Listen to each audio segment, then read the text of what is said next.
Welcome. I'm Tim Jacobs, a teaching fellow at the Davenant Institute. Today we're talking about On Generation and Corruption by Aristotle. This work comes after he's written his Physics, and so it takes some of those concepts, builds on them, and details them further. Sometimes if you have read On Generation and Corruption, you'll notice in the footnotes he refers back to the Physics because he doesn't want to duplicate all of his arguments. So we're going to cover some key concepts here today.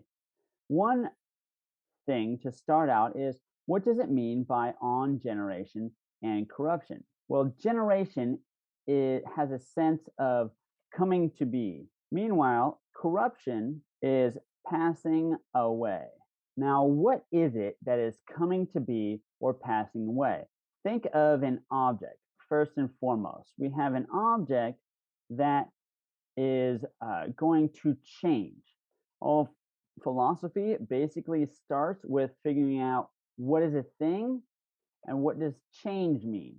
So when it changes from one thing to another thing, such as a diamond changing into a triangle, all right, what we want to emphasize is that all of the qualities are changing from one thing to the other thing. There are no qualities that remain the same. But this is different than, say, creation ex nihilo and annihilation.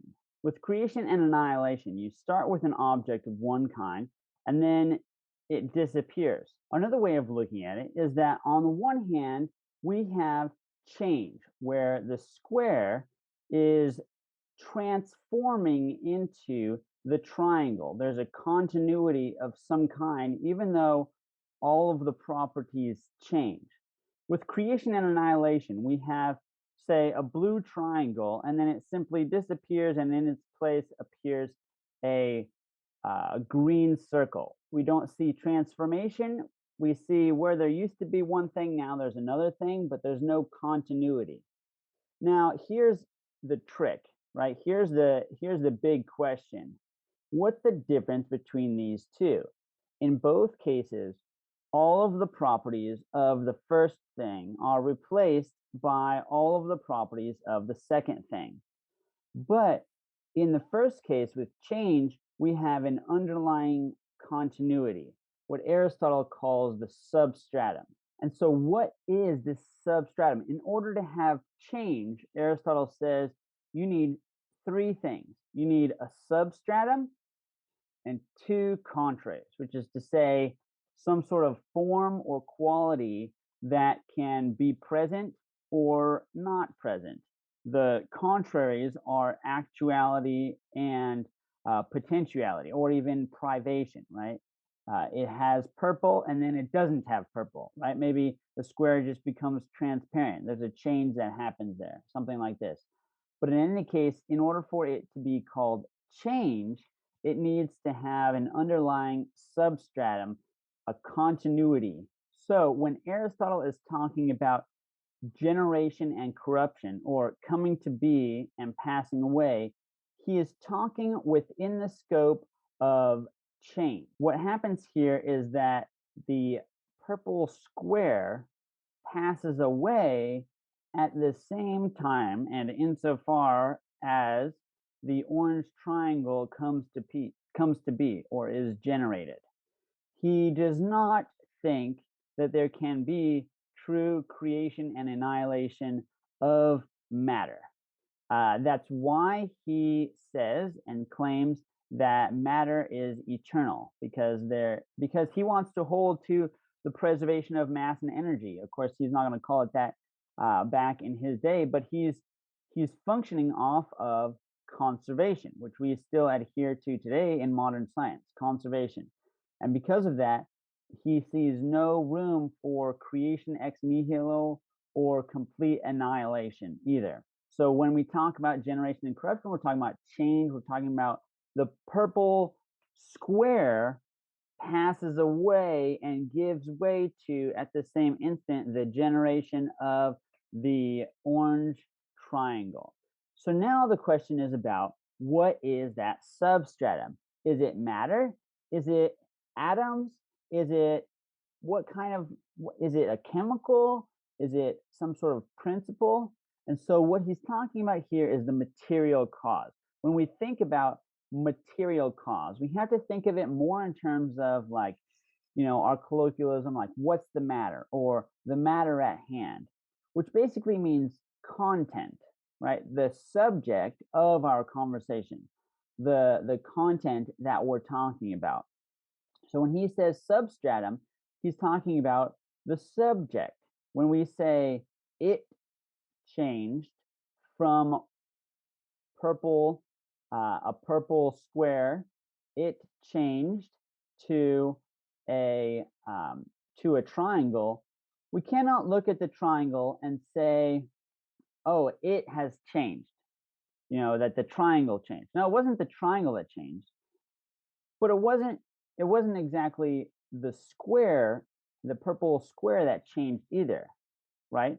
Because change has to do with a continuity, and there's no continuity of that square. So there has to be something else. There has to be a subject underlying these things, and we say it changed. It changed all of its properties. Now, if it changes, first of all, this kind of change is called substantial change.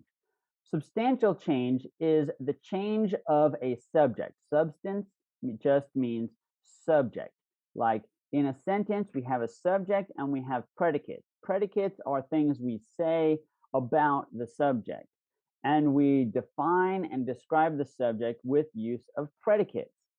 So if all of the qualities of subject change, if all of the predicates of the subject change, but we know that there's a subject and that the subject persists through change, then we know that there's this underlying substratum that we can't just describe with reference to qualities.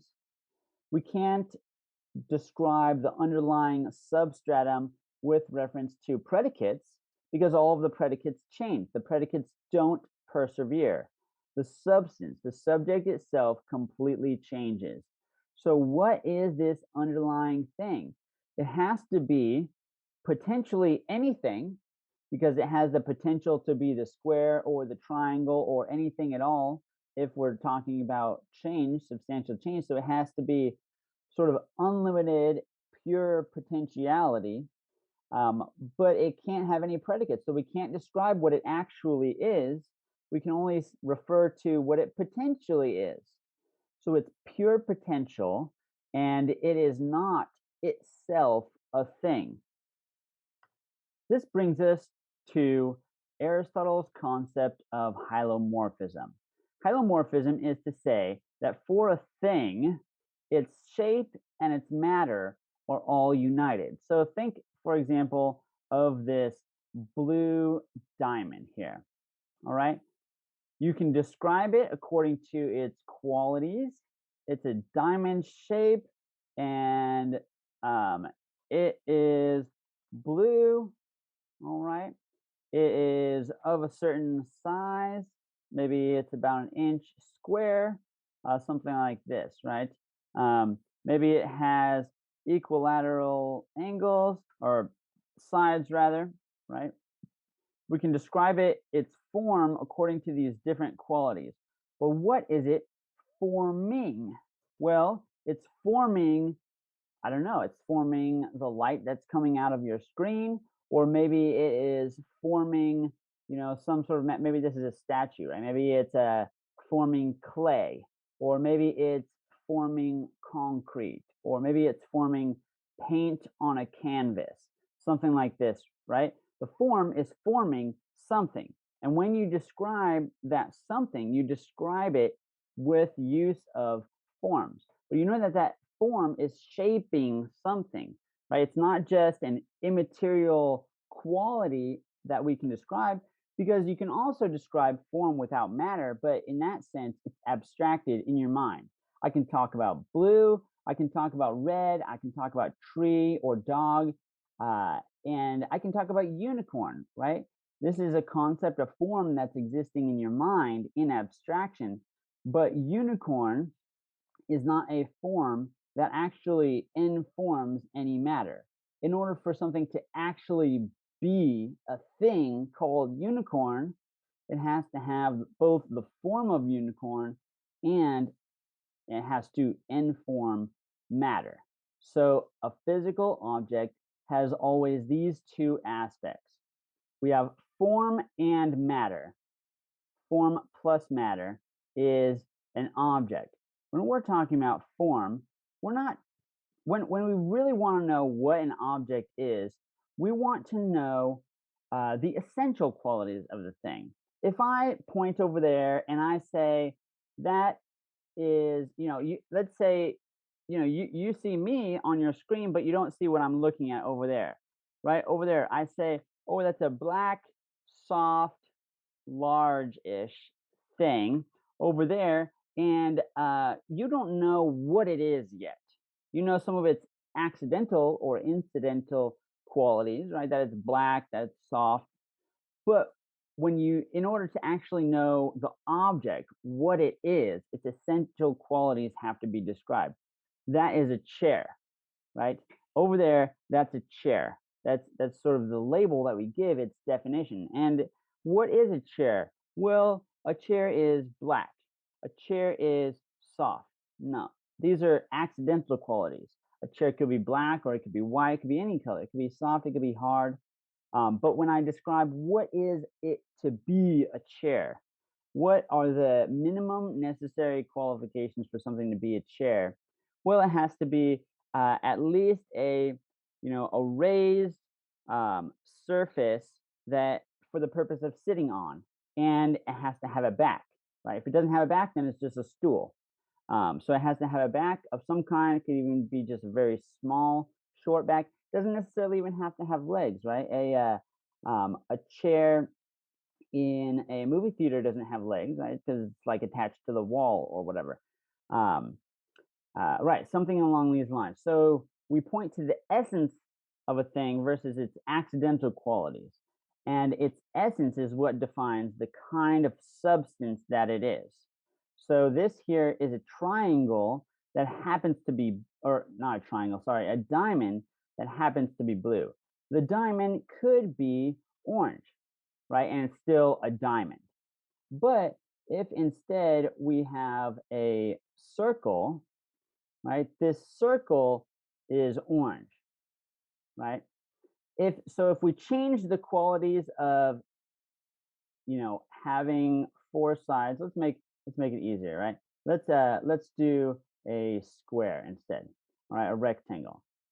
So in order for something to be a rectangle, it's got to have four sides by definition, right? So it's a four-sided plane figure, right?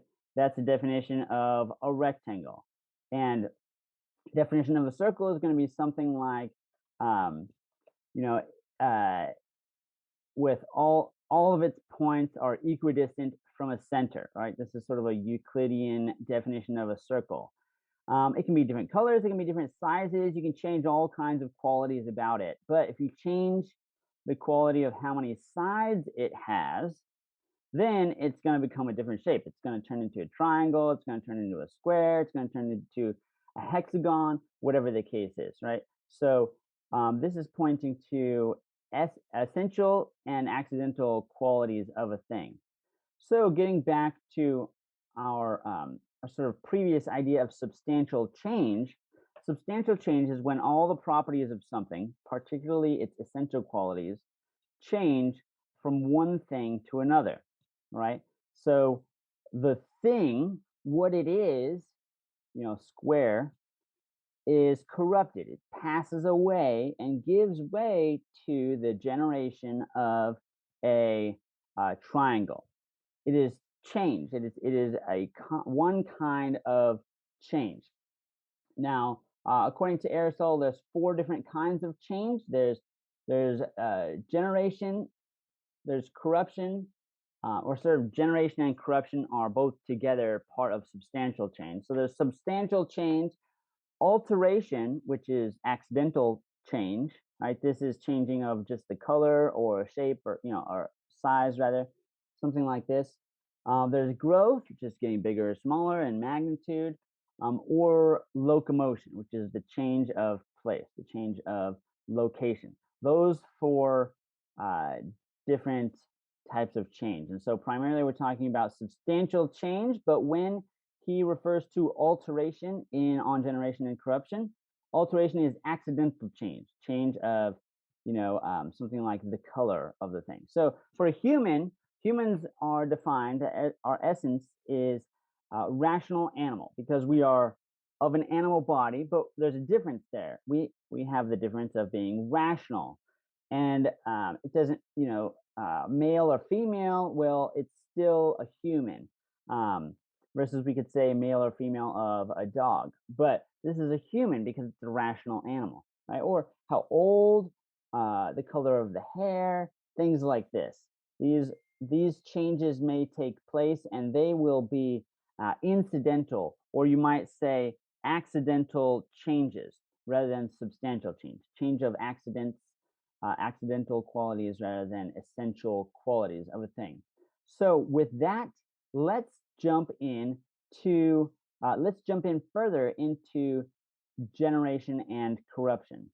Now, Aristotle is getting into some debates with some philosophers who come before him in the previous couple of 100 years called the pre-Socratics. In particular, he's talking about atomists and different theories of what the substratum is. Now, atomists can generally be divided into two groups. They can be divided into monists and pluralists. Now, atomists say that somewhere deep down at maybe like a microscopic level, there is some sort of particle that is indivisible and everything is made out of this thing. If they say that there's only one kind of indivisible particle, then they're monists, right? And then if they think that they are two or three or four, then they are pluralists. And at the time, they didn't have the periodic table of elements. They did have, sort of theorize four elements: earth, fire, water, and air. And so they're on the path to what would eventually become the periodic table of elements. But the point is that they would say that these elements are indivisible, right? You can't get any smaller than an atom, than what the atom is. Now, Aristotle comes in, and one thing to note historically, right? His master was Plato. And Plato started a school called the Academy, from which we get the word academy. And the generation immediately following Plato, the Academy gradually become full of skeptics, so much so that for the next many hundreds of years, academy or academic was synonymous with skepticism. So you have, some 600 years later, you have St. Augustine write a book called Against the Academics or Against the Academicians. And this is against skepticism, showing that you can indeed have certain knowledge. You can have certainty of things. You can know things and you can know the truth. Part of the problem was some of Plato's epistemology, which we're not going to talk about now, but the point is that Aristotle is arguing against some of that, and the kernel of some of those things, the kernel of skepticism that can be found among atomists. Now, we don't have any debate about atomists here today, more or less, but the structure of his argument is still helpful for today because we do have materialism as a big competing sort of worldview today, that the only thing that exists is matter. Now, if the only thing that exists is matter, then there tends to be a denial of essences, a denial of substances, right? A human just is the sum of their parts. Whereas somebody who's not a materialist, somebody who holds to the reality of human natures and essences, is going to say that the sum is more than its parts, right? If you describe a recipe that has no steps, it just has ingredients, something like flour, egg, milk, sugar, things like this, right? You don't know if I'm talking about a cake or a cupcake or maybe a donut or whatever, several different things like this. You don't know what the thing is, you just know what it's made out of, right? Once they're put together in a certain way, now we have something new. We have a substance, we have a thing, uh, like a human. A human is not just a certain list of ingredients, right? A human is a new kind of a thing. It is a substance, right, with an essence, human nature.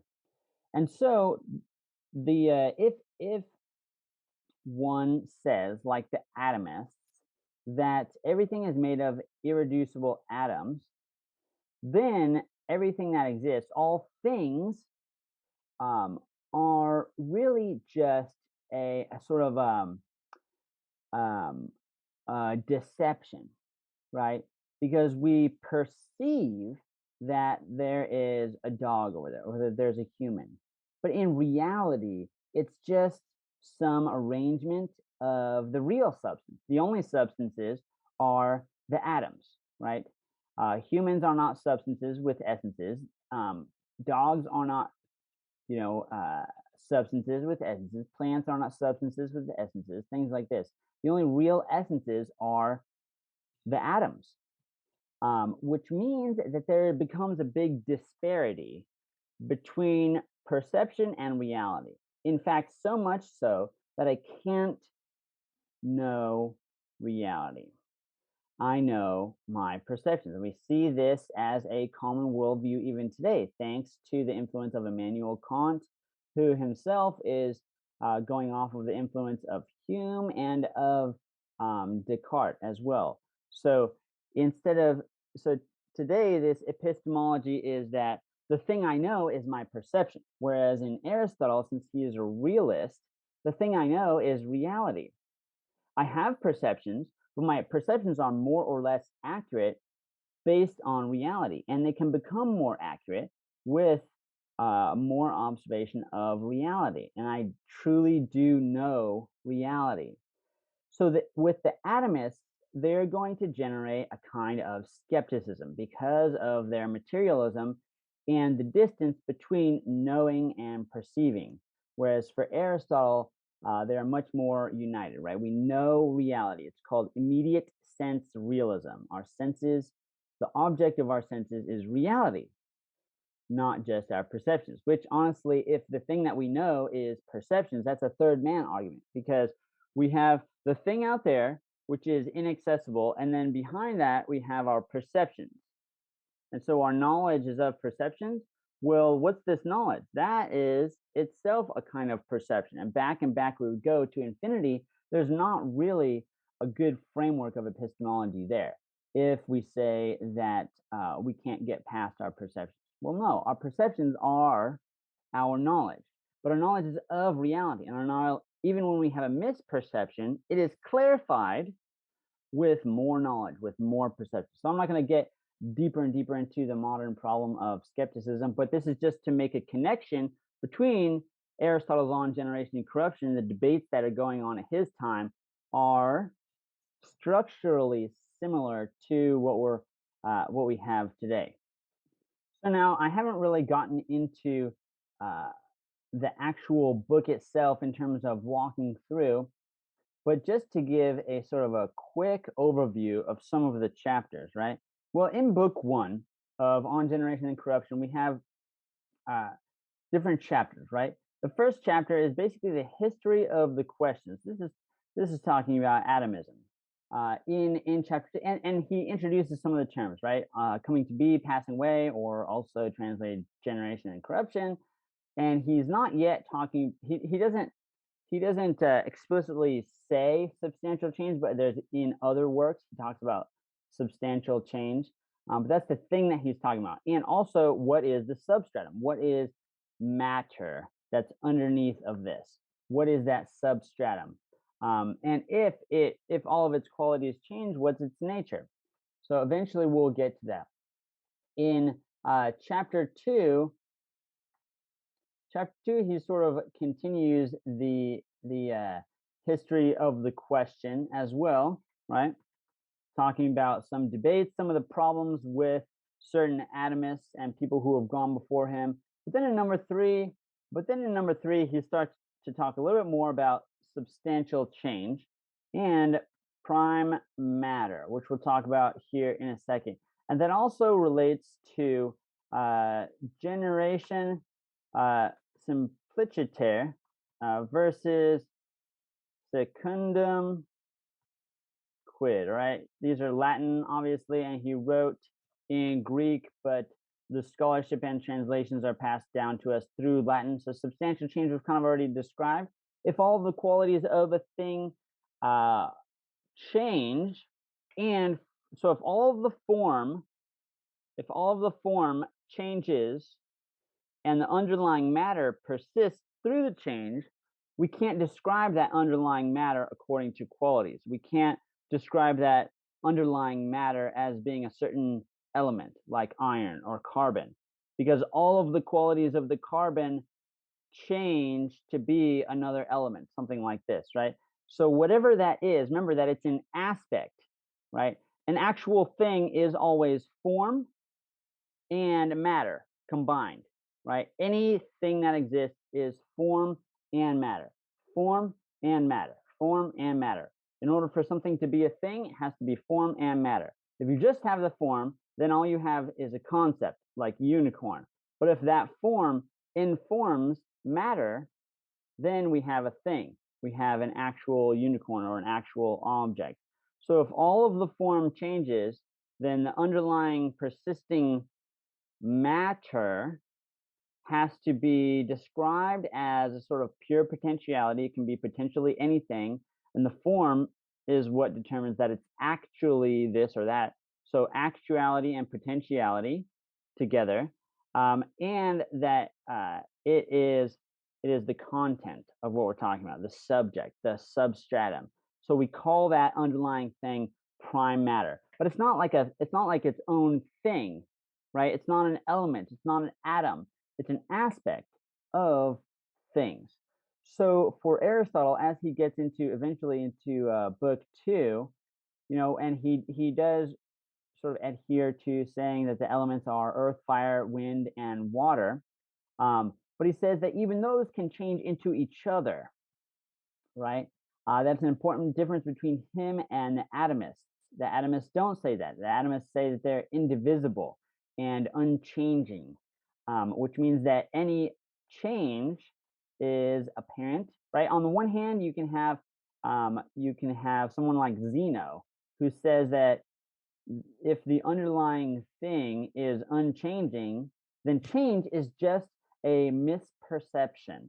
He gives an illustration of a rabbit. A rabbit is going from point A to point B. In order for it to get halfway there, it's going to take half of the time. In order for it to get a quarter of the way there, it's going to take a quarter of the time. Down and down you go. You divide it. No matter how much you divide it, it will always take a certain amount of time. So he hypothesized that it would be an infinite amount of time, and that really there's no such thing as an infinite amount of time for a change. So change is just a matter of a false perception, because the underlying atom is unchanging. Or on the other hand, and that's a kind of skepticism. Another kind of skepticism is like Heraclitus. He's the one who said you can never step in the same river twice. And this is saying that the only thing that exists is change, and there's not any underlying substratum at all. He sort of goes to the opposite extreme. And so the only thing that's real is change, and any perception of continuity of substratum, any perception of something being an object that persists is a misperception. So you have sort of skepticism on the one hand, skepticism on the other hand, and these are different kinds of materialism that that are present in his day. So anyway, so this is what he's talking about when he talks about generation simpliciter. That's substantial change, and secundum quid, that's alteration, right? Accidental change. Secundum quid means according to somewhat, right? According to a particular thing. So this is like a the triangle becomes a square is generation simpliciter because the whole thing changes to be a new whole thing, even though there's continuity of some substratum. Secundum quid would be like the blue triangle turns into a red triangle, right? So the triangle exists, and it exists in a certain way. It exists first in the way of red, and then later in the way of blue or green or whatever, right? So this is secundum quid kind of a change. In chapter 4, he continues sort of developing substantial change versus accidental, which is the same as sort of generation versus alteration. In book 5, he talks about growth, prime matter, and designated matter. What's designated matter? Well, when you have something like a plant, and then I eat the plant, and then those particles become me, in some sense, the particles persist, right? There was a carbon-based life form that was eaten by another carbon-based life form, and the carbon sort of persists through change. It's not prime matter that's persisting, but it is a sort of designated matter, right? If you have carbon by itself floating around, then it is its own subject. We can say, hey, that's carbon. So it's a substance. But then when it's in something, like when it's in a plant, we can't say, oh, that's carbon. No, we say that's a plant. If we just say that's carbon, then we're talking about ingredients. We're not talking about what the thing actually is. And just talking about ingredients isn't really helpful. It's not really what the subject is. There's only one subject there. Otherwise, it's just an arrangement. Like if we talk about deck of cards, a deck of cards is not a thing. It's an arrangement of things, right? So something like a human is not just an arrangement of things, as materialism or one of the, or atomism would say, which leads to a kind of skepticism. No, it's a thing. It's a thing, right? It may have carbon in it, and carbon is a sort of designated matter. But what if carbon changes? What if all the properties of carbon changes and now, it's water or it's iron or something like this, right? That would be whatever persists through the change of all qualities and form is prime matter. So prime matter versus designated matter, which also means that there's sort of different levels of generation and corruption. You can have generation simpliciter completely, right? This is change of all properties, all qualities in substantial change. But you can still have a substantial change of the plant, right? It's no longer a plant, now it is a human because it has been eaten by a human, right? Even though carbon, that designated matter, persists, still beforehand we would point to the object and say that's a plant, and now we point to the object and say that's a human. And there was continuity there because it was eaten. There was continuity of matter, of content, of some kind of substratum. That substratum may be designated matter or it may be prime matter. Designated matter in this case because the carbon molecules maintain their integrity. But what do we call carbon when it's in a human? What do we call oxygen when it's in a human? Because if the true subject is the human, and by substance I mean, right, it's subject. So me, I'm Tim Jacobs, and you are a different substance. You are a different subject than I am, even though we have a commonality called an essence or human nature, right? We both have that same thing. That might be called a secondary substance, as Aristotle calls it in the categories. Secondary substance is the commonality that we have between us. The kind of thing you are is the same as the kind of thing that I am. We are human. That's not substance or subject in the true sense. I am a different subject than you are, different substance. Okay, so when something like carbon is eaten by me and the subject changes, what do we say about those ingredients? We'll get to that once we get to chapter 10. But in chapter 6, he's sort of building up to that, and that's one of the key, most important concepts that we're going to get to here in a second in chapter 10. All right. In 6, he talks about contact. In order for contact to happen, there has to be contact, right? In order for change to happen, there needs to be one thing touching another thing. And we pretty much, more or less, mostly hold to that still, even today. Sometimes we have to appeal to a field.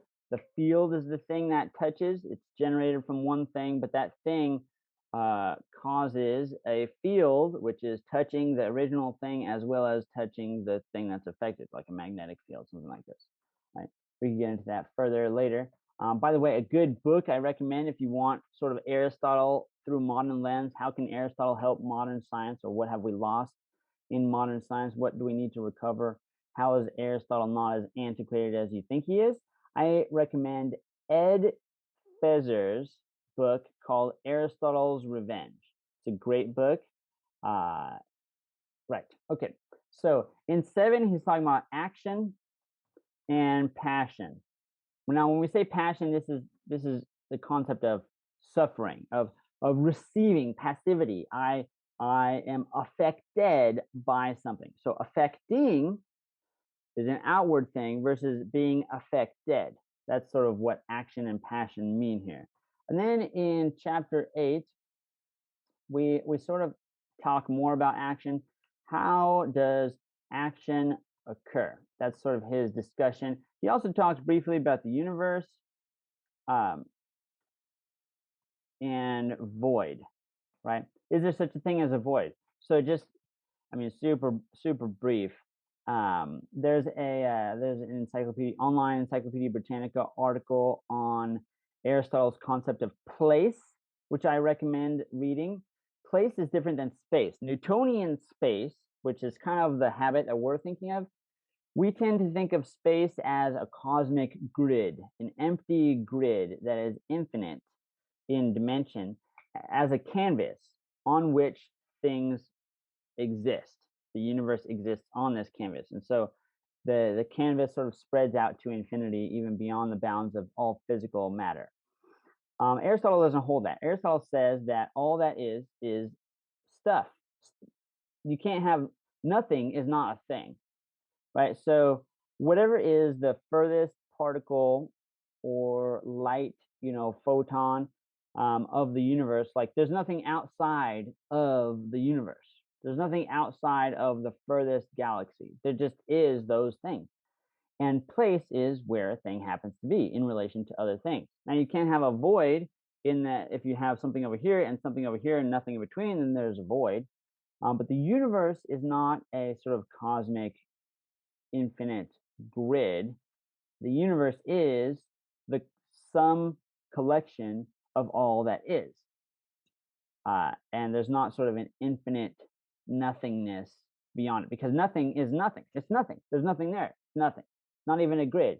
It's just nothing. There's nothing there. So that's just a super brief little explanation. That he talks about that more in physics if you want to get into it. Chapter 9, he continues talking about how action occurs. I'm not going to get into the details right now.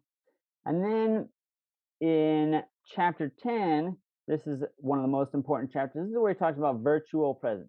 Because what he's really talking about here is sometimes in some translations it's called combination or a mixture, right?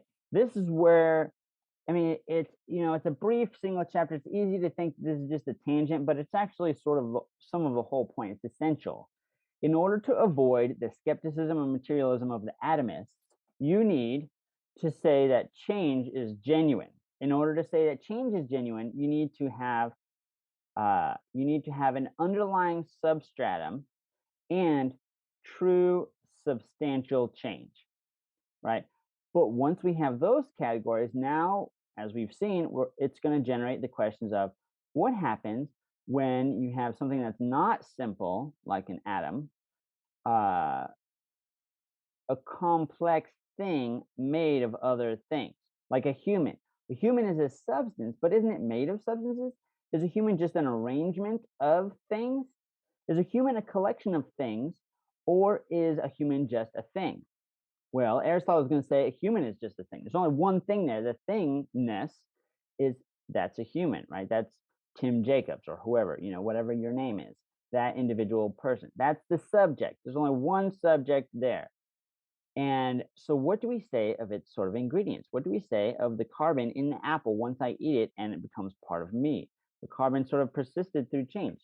Is it a substance? Well, if it was by itself, then yes, it would be a substance.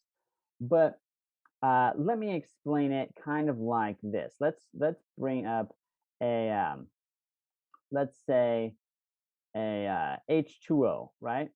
We've got two hydrogen atoms combined with or attached to an oxygen atom, right? So we have H2O.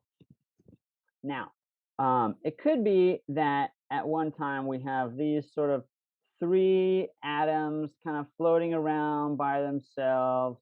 And so we have three subjects. We have one oxygen and we have two hydrogen. We have three subjects. So we have three substances. And each one has an essence. The oxygen has the essence or the definition of whatever it is to be oxygen. And the hydrogen molecule or the hydrogen atom has the definition of whatever it is to be hydrogen. Now, this second hydrogen atom has the same definition. It's of the same essence. So here we have three substances, but we only have two essences. Now, through some sort of chemical reaction or another, whatever the case is, they attach together. And now they become one molecule. They become one water molecule. Okay, now we only have one substance here.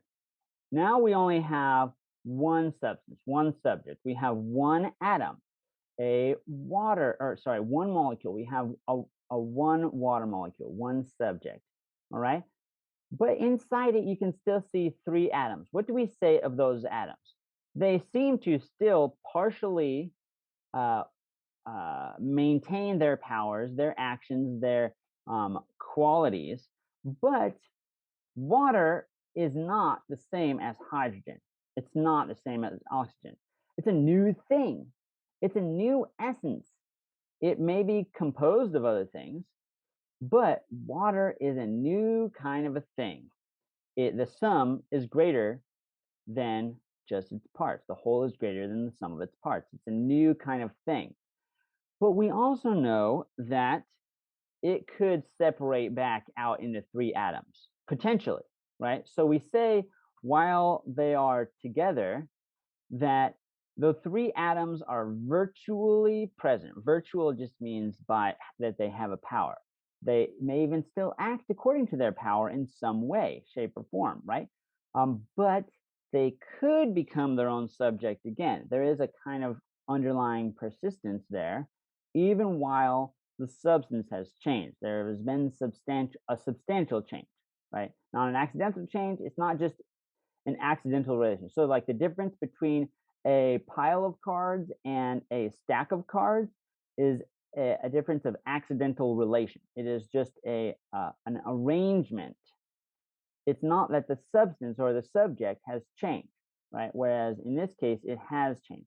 So when I ingest water and it becomes part of me, the water still acts like water inside of me because it's virtually present. Its powers are still present. And it will eventually become separated from me, for example, when I go to the bathroom, right? So then we say that, when I, let's say beforehand, there's a glass of water on the counter, and this glass of water is a different thing from me, a separate thing. But then I drink the water. Now there's only one thing. There's Tim Jacobs. There he is, one thing. And then I go to the bathroom, and then whatever is in the toilet, that is a different thing from me. We're separate again. So in the middle, when it was just me, there was still the conservation of matter, and the water was still present in me, but only virtually, because when we say what's the subject, The subject is Tim Jacobs. It's just me. There's only one subject. So that's virtual presence. It's essential for these kinds of things. And I think that Thomas Aquinas has a great explanation of this as well. And so for Aristotle, right, it's in book 10. You'll see it there when you read it. But then also for Aquinas, Aquinas says in Summa Theologica 176, 4, add 4, let's reply 4. He says, therefore, we must say, in accordance with the philosopher in On Generation and Corruption, book 1, chapter 10. You can look it up on isidore.co, free Thomas Aquinas materials, right? Summa Theologica, book 1, question 76, answer or article number 4, reply number 4 as well, right? He says, therefore, we must say, in accordance with the philosopher in this work right here, that the forms of the elements remain in a mixed body, not actually, but virtually. For the proper qualities of the elements remain, though modified, and in them is the power of the proper qualities of the elements. Those things remain, right? Though modified, the elemental forms. This quality of the mixture is the proper disposition for the substantial form of the mixed body. For instance, the form of a stone or any sort of soul, right? So I am one subject, not many.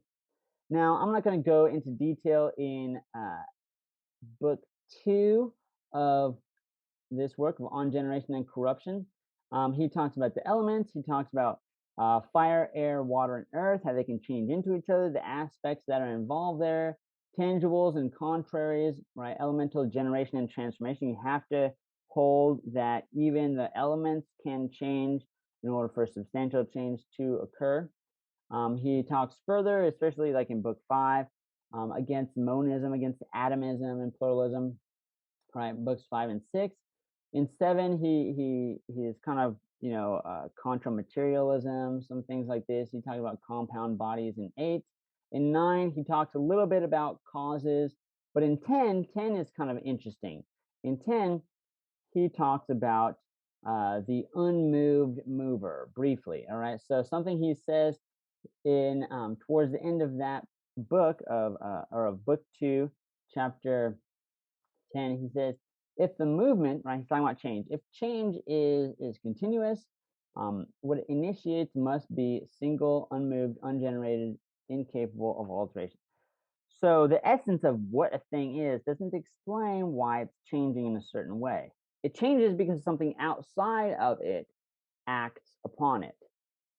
Well, why is that thing causing a change? Because itself is in motion, in activity, in change. What caused that change? Back and back you go, you can get a series of causes, sort of chain of cause and effect here. Well, since each change is dependent on a change of the previous thing in this sort of series, a chain of cause and effect, that means that each change is dependent, it's contingent. But to be dependent is to be dependent on something else. And that something else could itself be dependent. But all of these things, this is kind of like saying plus one, right? You have a certain amount, you have plus one, and then you have plus one, you have plus one, you have plus one. Well, you still you don't have an amount unless you have a starting point, whether your starting point is 0 or 1 or whatever. You can say plus 1 10 different times, but if you don't know what the starting point is, you still don't have anything, right? There has to be a starting point, an origin, something that is not itself changing, but is active and can cause changes. So this is the uncaused cause, or the unmoved mover, right? The unchanging changer, cause of all change. And this he even calls God. And and so it's sort of by these negations that we see there has to be sort of this first cause. And with that, I will leave you. That's pretty much the main points of On Generation and Corruption. If you have any questions, please give me Send me an email through tljacobs.com. tljacobs.com is where you can reach me to ask me any questions. And with that, have a nice day. This is from the Davenant Institute. I encourage you also, if you're watching this on YouTube, to check out their website, davenantinstitute.org, see what we're up to. And that's all I have for you today.